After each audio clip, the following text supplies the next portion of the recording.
Assalamu alaikum, guys. Khawar Jamal. I'm with you people to fulfill my promise. What I promised with you was to share about the D part of geography question. For that purpose, I'm here to share about that D part question in it. Let me share first of all the different formats of D part question with you people. In terms of the T-part question, if you see, we can have this is first formula of T-part question with you people. This is a question which says rivers are. I'm reading the statement first of all for you. I hope so you people are watching it. Rivers are an important resource for the human settlement and economic activity, but flooding is an increasing a problem which can hinder development. Read the following two views about ways to manage flooding in Pakistan. For example, this is statement A. It says that more flood management schemes are needed along rivers to prevent floods. This is statement A. While opposite to it, this is another statement which is B. It says flooding brings benefit, so rivers should be allowed to flood naturally. And after it, examiner puts up this question to you that which view do you agree with more? Give reasons to support your answer and refer to example you have studied. You should consider view A and view B in your answer. Here examiner has made this and more bold to make it clear to every student that it's must for every student to address both of them.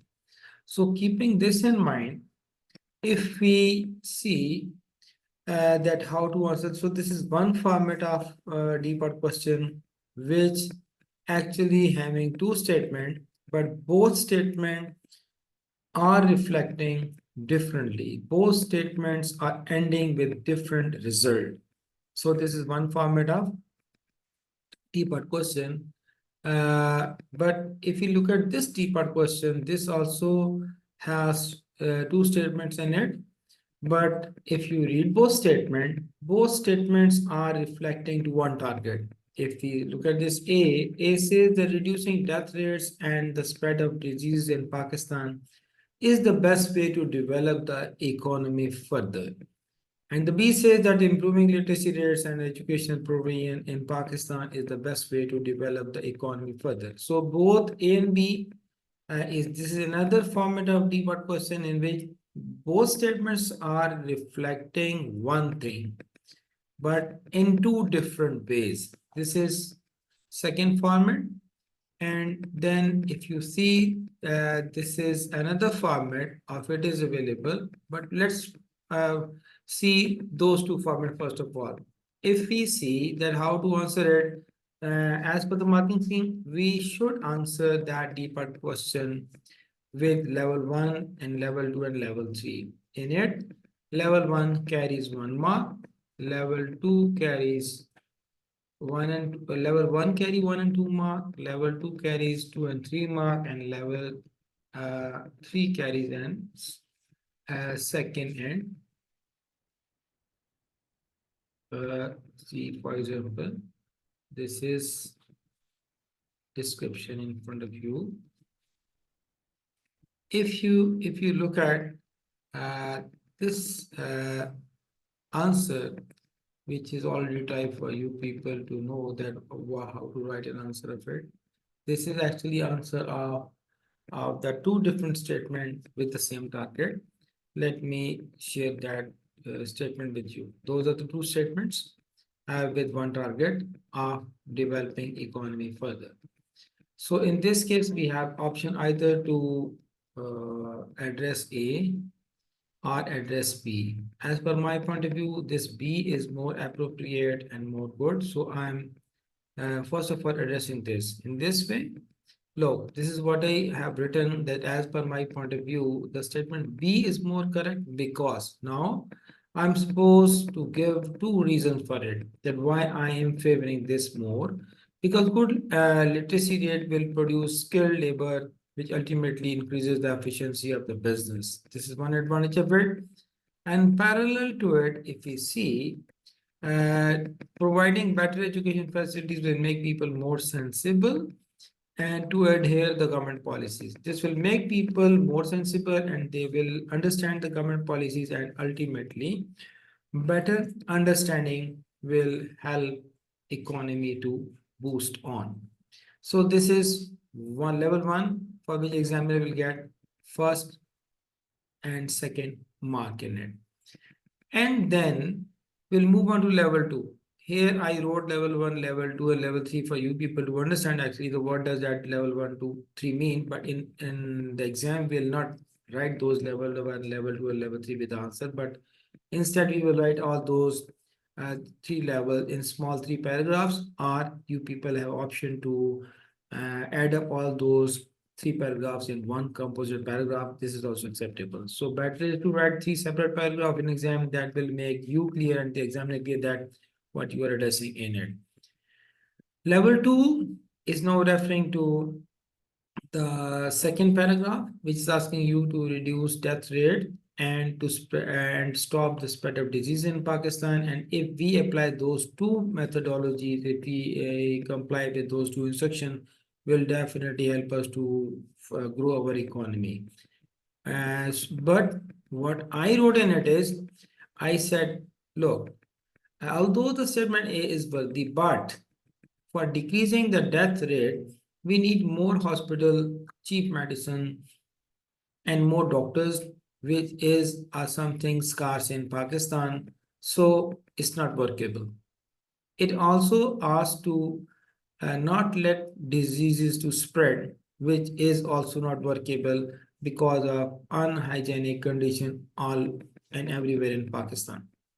So we are addressing actually the second statement in level two, but this time we are addressing this with its flaws and problems and issues. So this is up to you to address the second statement. Addressing doesn't mean that we should always write its benefit. It's not doesn't mean that we should always write its disadvantages.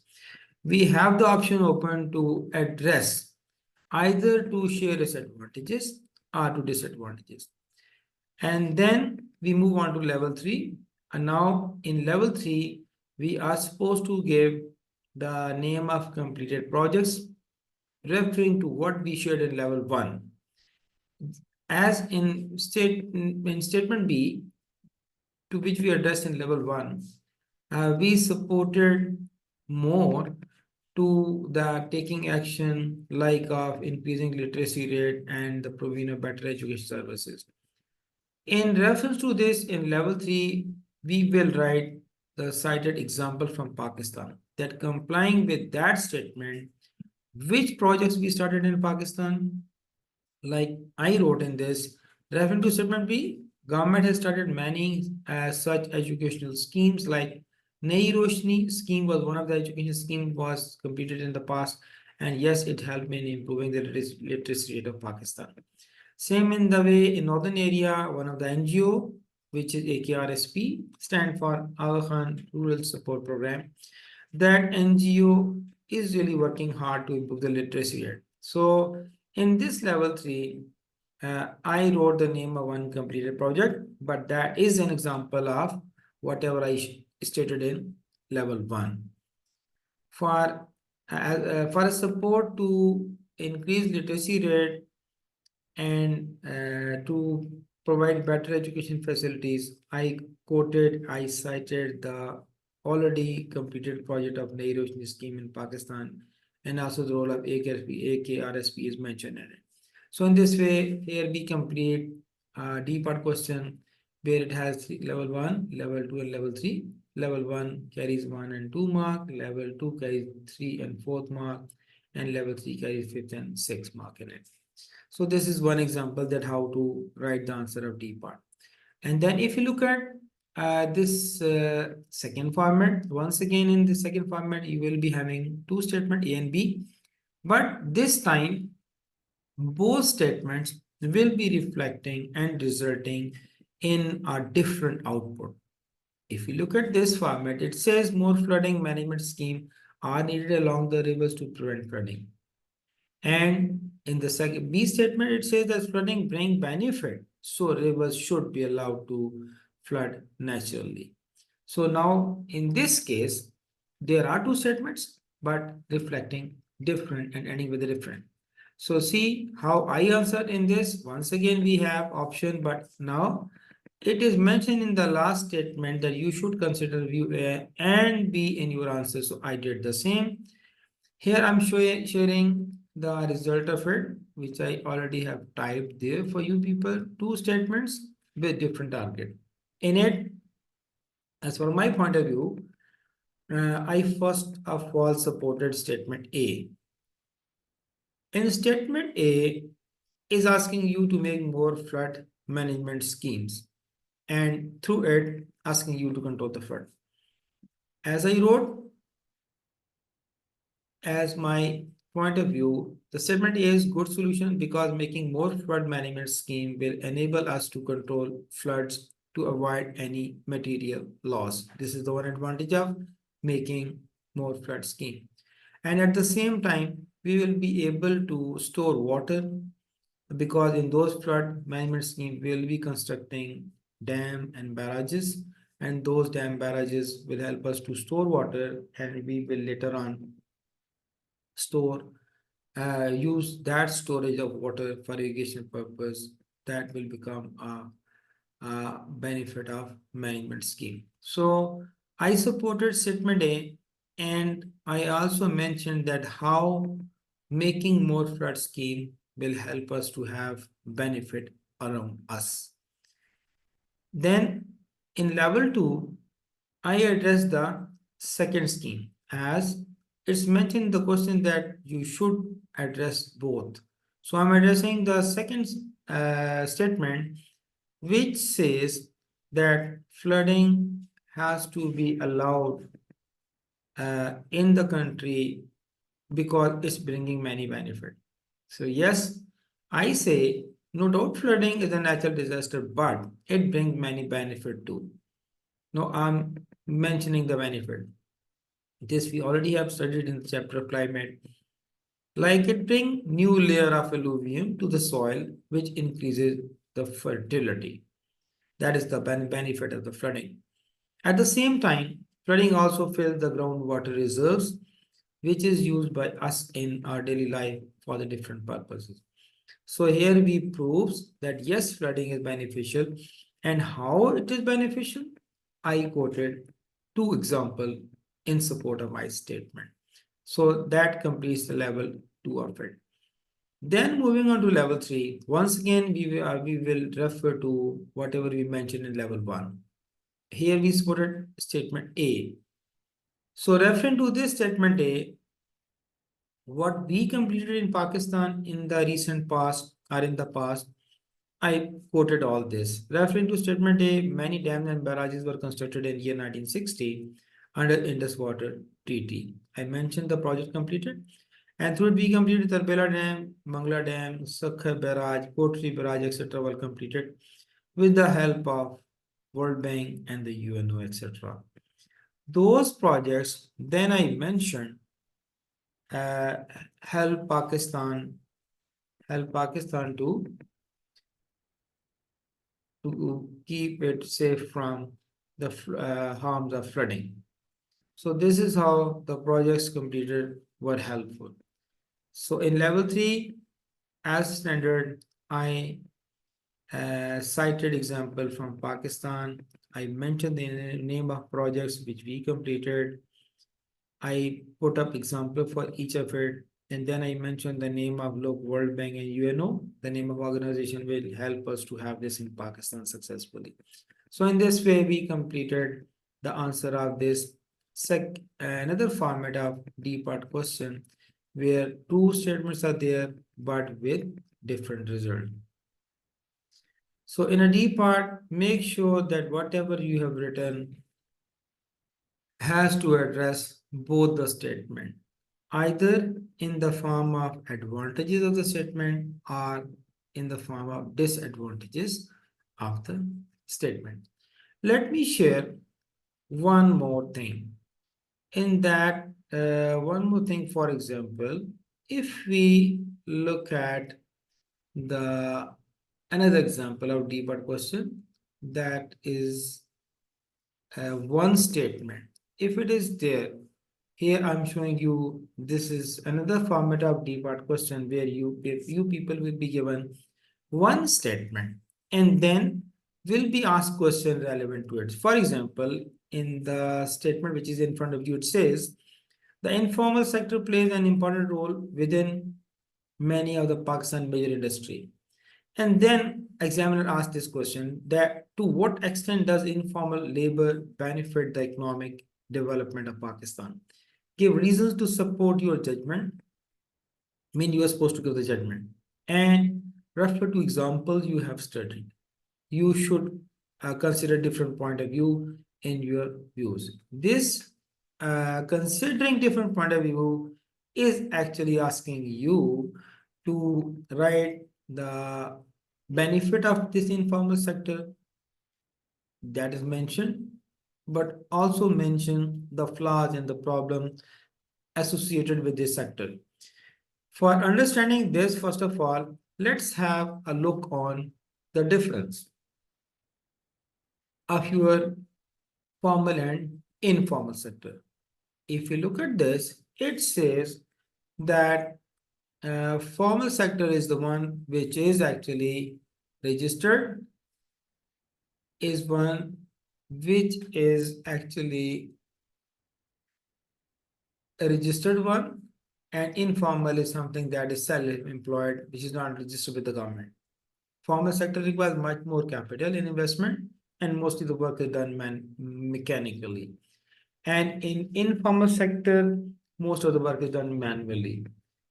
Formal sector is the one where we work for fixed working hours and we get standardized high wages. While in informal sector, we didn't work for a fixed working hour and we didn't get a specific high wage in it.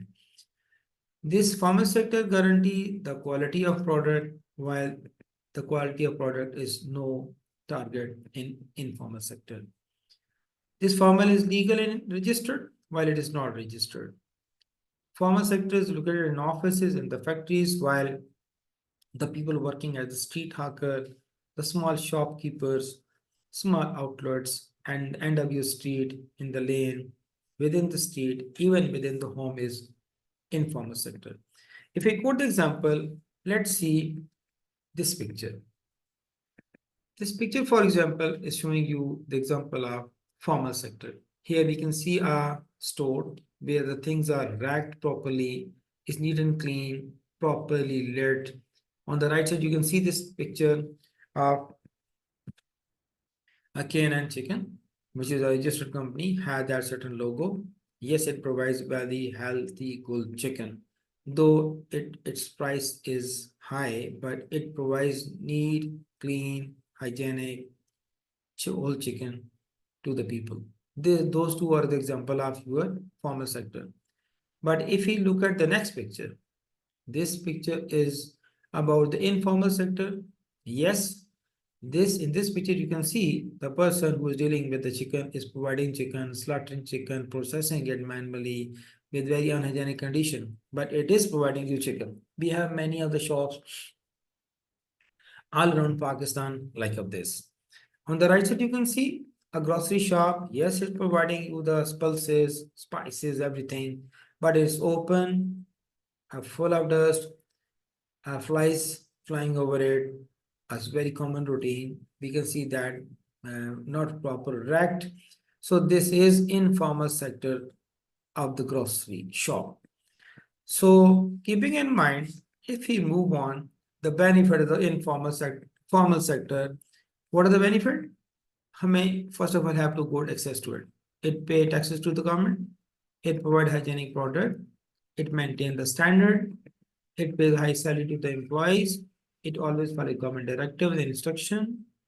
If it exports something, it becomes a source of foreign income, foreign exchange, and it lifts up, it raises the living standard of the people and provide ease to local customer under one roof. Like if you quote the example of Green Valley in Rawalpindi, Giga Mall, Centaurus, K4, Imtiaz Mart, other stores where we can have everything we need under one roof. This is the benefit of this formal sector.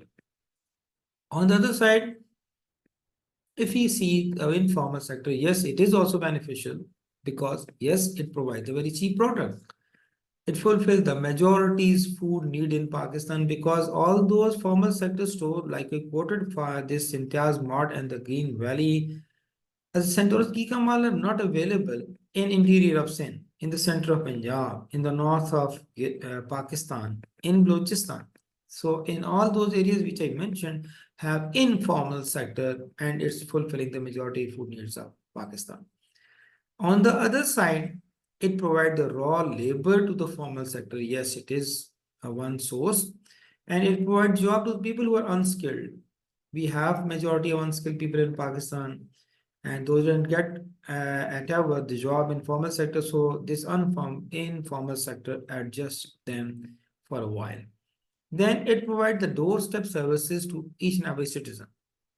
This is another positive, and this is distributed, spread in all country. So this is one good and nice thing associated with informal sector.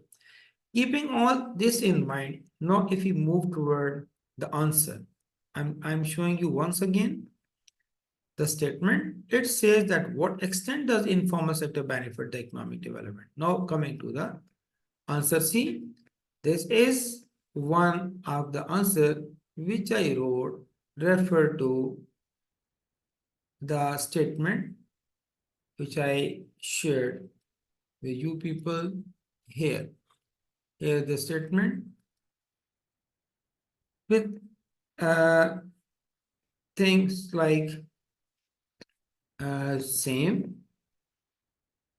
and here I'm showing you with different.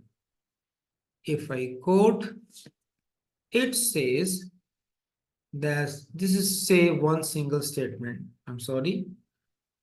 I was sharing this informal sector and advantage. There is a single statement, and here I wrote the answer of it. In level one, I say, of course, informal sector is beneficial to the development of Pakistan because then I'm adding up because in it. Because I'm supposed to now give the reasoning. Why? Why I say this? Because it provides services at the doorstep of the majority of the population. One advantage. Parallel to it, it supplies goods on the cheap rate, which become an attraction to it. This is another factor that is another attraction. Because as we say, yes, it's playing role in developing our economy. Here we complete at the level one. If you move on to the level two of that single statement, now we will write something that is sort of harm associated with the informal sector. That is a sort of flaw which is associated with informal sector. Like, no doubt informal sector play a vital role in economy, but no, I'm writing it with but. I'm giving its disadvantages. It never maintained the hygienic environment, which becomes a reason for its bad fame. So this is one thing negative associated with it. And then also informal sector has no attraction for the government because it pay no tax to it. This is another harm linked to this. So we are addressing now in the level two, we are addressing the same sector, but its flaws. That is called the other side of it. So we'll complete level two and you will get third and fourth mark. Moving on to this level three, again, we'll move on to our point of view in level one. Here we are quoting now example of whatever I mentioned in level one. I say in our country, the informal sector has big network which is extended from Karachi to Peshawar in almost every city. Yes, it is available in every city of Pakistan. We have many of the shop outlets, khokhas in the end of street, end of lane, in our surrounding. Here I quoted, and in the terms of, for example, chicken. Many untidy shops are present in all our surrounding to fulfill our needs. We have many shops where we see people slaughtering the chicken, removing its impurities and cutting this into the pieces and then packing in front of you, to which we declare as fresh chicken. And yes, it is fulfilling the need of Pakistani people. Then those shops never adhere to the government policies, so less helpful. Whatever government instruct to those shops in terms of hygiene, in terms of labor laws, they never comply with it. So therefore, though that sector proves less helpful to the people, to the government, and also to the people. So in this way, we complete the answer of single statement, where we will write in level 1 benefit of it, and in the same level 2 we will write the harms, problems, and issues related to that sector. That will be the second level, and then level 3 may we will write the cited example of whatever we mentioned in level 1. तो इस तरह हमारा description of D part for single statement is completed. Also, you people understood whatever I explained in terms of your explanation of your levels. And then if we move on to the final statement, I tried my best with this very short video with 3 formats of your D part, 3 statements, and I explained it with the help of 3 description. And if you people need again much more information, if you have any query about that D part, you people have option to send me text on my WhatsApp, and I will try my best to once again justify your queries. Hope you people like it. Please, once again, my request to subscribe this channel, share with your friends and fellows, so that we can use this platform for the better learning of our learners. Thank you very much. Allah Hafiz.